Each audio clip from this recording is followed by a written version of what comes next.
Hello everyone, welcome to my channel. Please subscribe and hit the bell icon. A critic's review of The Bold and the Beautiful. Mixed messages and no more Mrs. Nice Guy.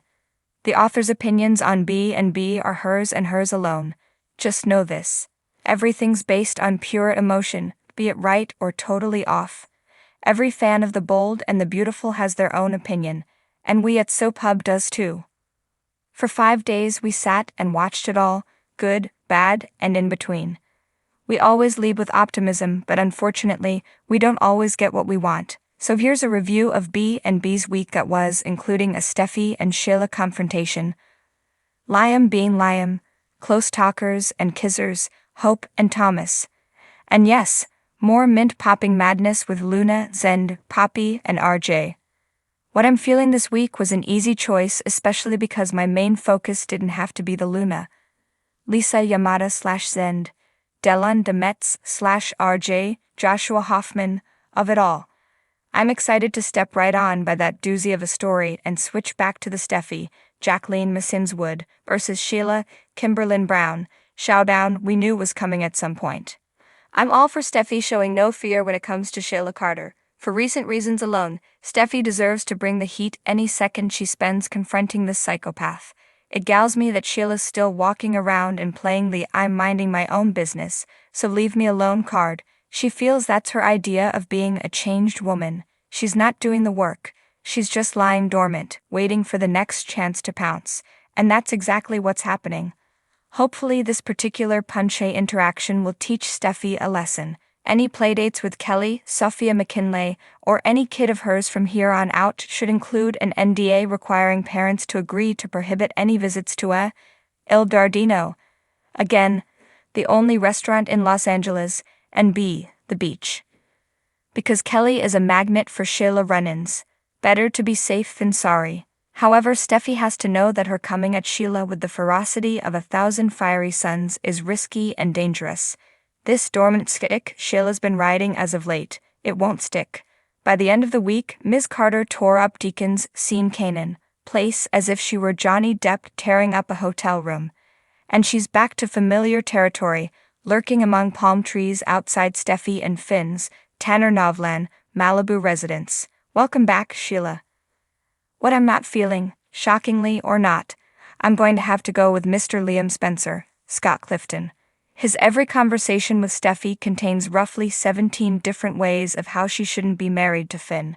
Yes, we know, Liam. You don't want Steffi married to Finn. You actually want her for yourself. But you're going to have to try harder. After all, Finn just saved the Forrester family from being down a patriarch. Eric, John McCook, who really felt the love from fans, is recovering and thriving. Until selective amnesia sets in, which happens on this show, the entire Forrester clan owes Finn everything. Finn has collected a lot of goodwill when it comes to his in-laws. Clearly, it's his to lose, and defending his wife to Sheila, his bio mom, is great. More of this, please. But then to question Steffi wishing his mom dead is a whole other issue. Sure, any normal conversation exchange that includes a woman wishing her monster-in-law death would be suspect. But in this case, I think we should all give Steffi a pass. And Finn should too. But I fear this is not the way it's going to play out. The entire week, Hope, Annika Noel, and Thomas Matthew Atkinson stood this close to each other in their small office at Forrester and had conversations about work, their relationship, their love, and Hope's relationship with Deacon, even about RJ's love life. Is this closeness their factory setting? Because they look most comfortable when there's not much space in between them. Is RJ okay with Hope and Thomas now? Because he walked in on them kissing, and he didn't bat an eye or come up with a reason why Hope and Thomas were offending the world with their relationship. Luna and Zend are acting like Poppy, Romy Park, purposely wanted Luna to take those special happy mints. Having said that, why are those mints so important to Poppy? Why is she so righteous about not drinking when she takes mints that can cause quite the altered state? Why is Zend asking Luna to leave RJ for him after they had what was probably one of the worst nights ever, or at least should be considered one of the worst nights ever? Why do they insist on showing Sheila and her four-toed foot? I was going to ask, who do you think will snap under the pressure first, Sheila or Thomas? Clearly, my burning question was answered quickly. Sheila Carter. So far, Thomas's psyche is holding up, which is great. How many flashbacks of the Luna/Zend night from hell are we going to have to endure? When will everyone find out about Steffi and Liam's secret kisses? Has Liam said boo to Beth lately? Why are the Spencers, Liam and Bill, Don Diamond, having a conversation at Forrester offices? Where did Sheila disappear to, and will she ever tell Deacon? I know Sheila's faked her death before, but what if she pulled a Diane Jenkins, Susan Walters, the Young and the Restless/Phyllis Summers, Michelle Stafford, Y&R, and tried it again? This time making sure Steffi goes down for it. She and Finn can work together to make sure Sheila doesn't get away with it. That's the end game here. What do you want to see happen with Sheila and Steffi? In the tumultuous world of daytime television dramas, where love triangles, family feuds, and corporate intrigue reign supreme, one show has consistently stood out for its unapologetic audacity and relentless pursuit of drama: The Bold and the Beautiful.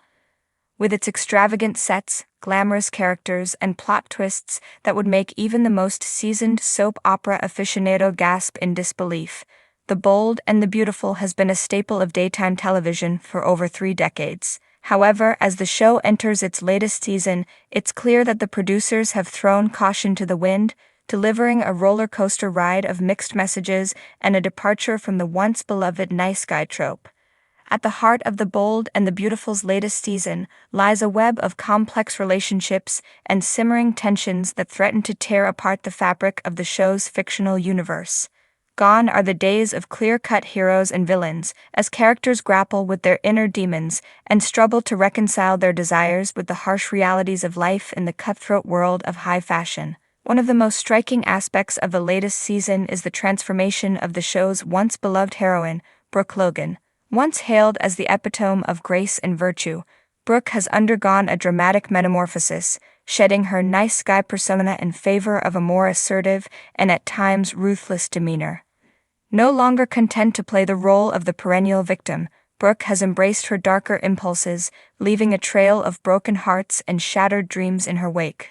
But while Brooke's evolution may be the most obvious example of the show's departure from traditional storytelling conventions, she is by no means the only character to undergo a radical transformation. From the brooding Ridge Forrester to the scheming Quinn Fuller, nearly every character on The Bold and the Beautiful is grappling with their own inner turmoil, struggling to find redemption in a world where morality is in short supply.